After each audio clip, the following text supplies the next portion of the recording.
Hey guys, तो आज की इस वीडियो में हम बात करने वाले हैं एसआईपी और स्टेप अप एसआईपी क्या होता है।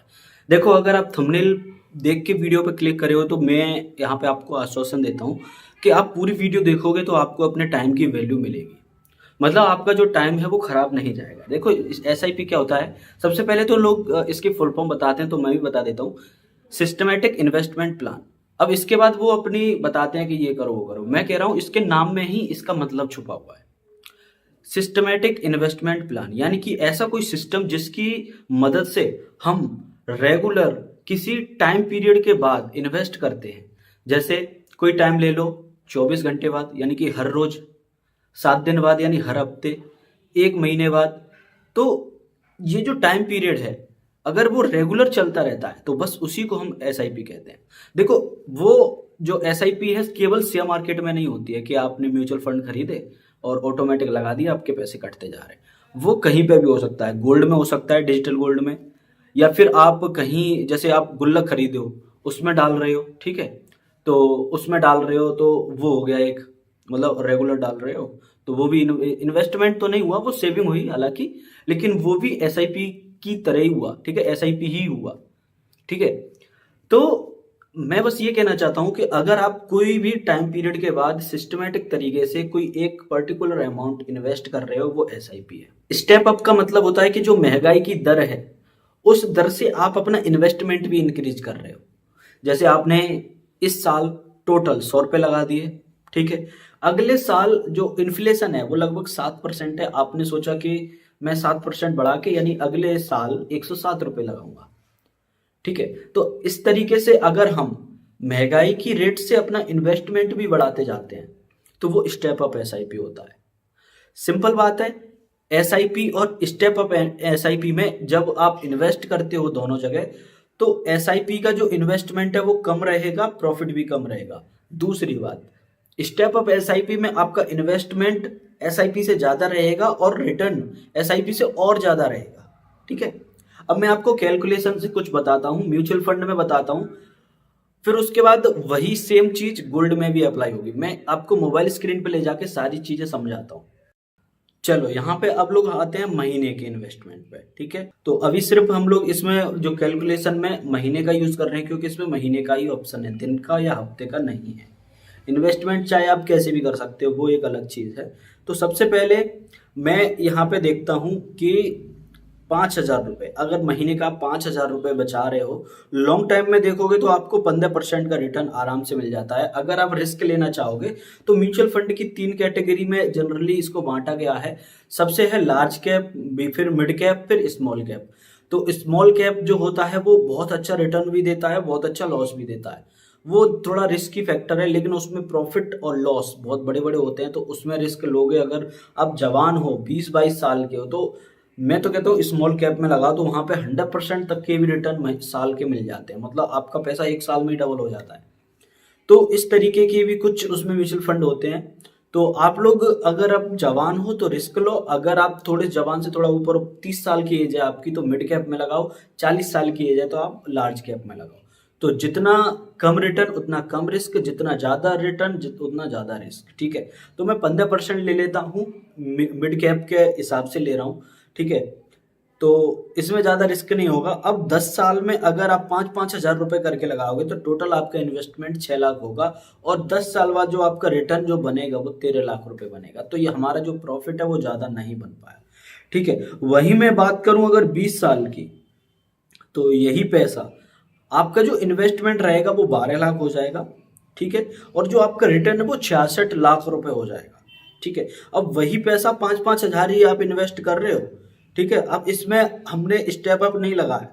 आज की डेट में आपके पास 5,000 रुपये हो सकता है अवेलेबल ना हो, लेकिन 10 साल बाद आपके पास 5,000 रुपये तो ऐसे रहेगा कि मान लो नॉर्मल सी बात है, ठीक है। जिस तरीके से आज आपके पास 100-200 रुपये होते, उस तरीके से 5,000 रुपये 10 साल बाद आपके पास होंगे, ये मैं मानता हूँ। तो उस टाइम पे 5,000 रुपये इन्वेस्ट करना कोई बड़ी बात नहीं रहेगी। अब वही पैसा 5-5 हजार रुपये 30 साल बाद, 30 साल तक आप इन्वेस्ट करते हो तो 18 लाख रुपए आपके पास जमा हो जाएंगे। लेकिन आपका जो टोटल अमाउंट रहेगा ना इन्वेस्टमेंट पर रिटर्न रिटर्न कर करके, वो 2,81 लाख रुपए हो जाएगा। हालांकि 2,81 लाख की 30 साल बाद इतनी वैल्यू नहीं रहेगी, लेकिन एक बड़ा रिटर्न आप यहाँ पे पा सकते हो। अब मैं बात करूँ स्टेप अप एसआईपी की, तो स्टेप अप एसआईपी में हम लोग जाते हैं और सेम चीज़ यहाँ पे देखेंगे कि सेम 5,000 से हम कितना कमा सकते हैं। ठीक है, स्टेप अप एसआईपी कैलकुलेटर ये मैंने यहाँ पे करा। ठीक है, अब स्टेप अप में भी हम 5,000 रुपये ही मंथली का इन्वेस्ट कर रहे हैं, वही 15% से।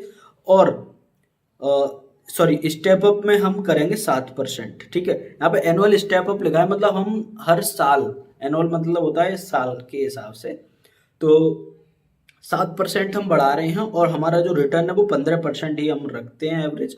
और हम 10 साल में, देखो नॉर्मल जो था हमारा वो 6 लाख रुपए इन्वेस्टमेंट हुआ था 5,000 से, लेकिन जब स्टेप अप से करते हैं तो 8 लाख रुपए हमारा जमा हो जाता है और इसका रिटर्न है वो 16,82,000 होता है। अब एक चीज मैं बताऊं, जब हम नॉर्मल एसआईपी कर रहे थे वो 6 लाख जमा था और 13 लाख कुछ हो रहा था।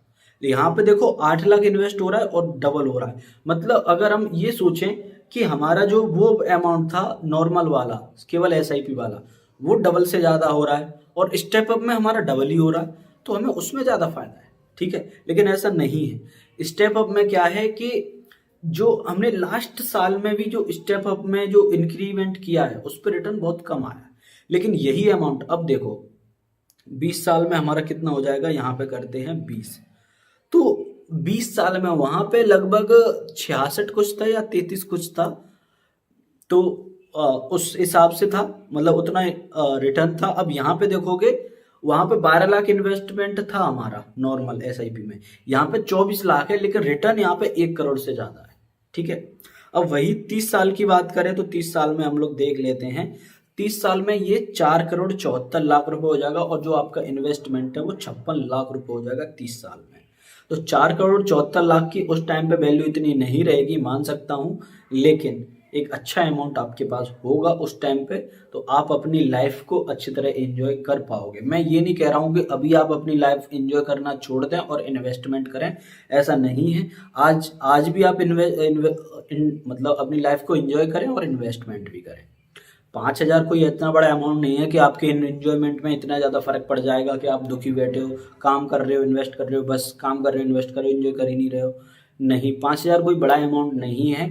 अगर आप अच्छा खासा कमाते हो, 10,000 20,000 भी कमाते हो, तो आपकी लाइफ आसानी से कट जाएगी। ठीक है, 5,000 कोई बड़ा अमाउंट नहीं है ऐसा।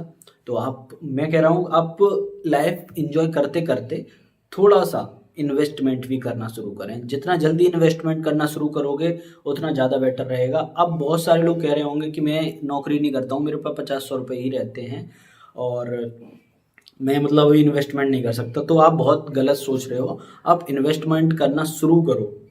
ठीक है, जैसे मैं बचपन में गुल्लक में पैसे डालता था, कुछ समय बाद उसको फोड़ देता था, कुछ एक अमाउंट जमा होता था। हालांकि वो मेरा सबसे लॉस वाला, वो बताऊं तो बहुत लॉस वाला रहा है, क्योंकि जब भी मैं फोड़ता था घर वाले पैसे ले लेते थे, तो वो मेरी सेविंग जो है वो फालतू की रही है एक तरीके से मान लो। लेकिन यहाँ पे अगर आप इन्वेस्टमेंट करते हो तो यहाँ पे आप अच्छा खासा जो अमाउंट है वो इकट्ठा कर सकते हो। आपको रोज अपना पैसा बढ़ता घटता दिखाई देगा, लेकिन रोज देखने की जरूरत ही नहीं है। आप आंखें बंद करो, इतना लगाओ और लंबे समय तक लगाओ, बस हो गया काम। ठीक है, तो आई होप आपको सब कुछ समझ में आया होगा। नहीं समझ में आया होगा तो आप अपने हिसाब से कैलकुलेट कर सकते हो, वीडियो को दोबारा देख सकते हो, लाइक कमेंट वगैरह कर देना। तो मिलते हैं नेक्स्ट वीडियो में। Thank you guys, thank you very much.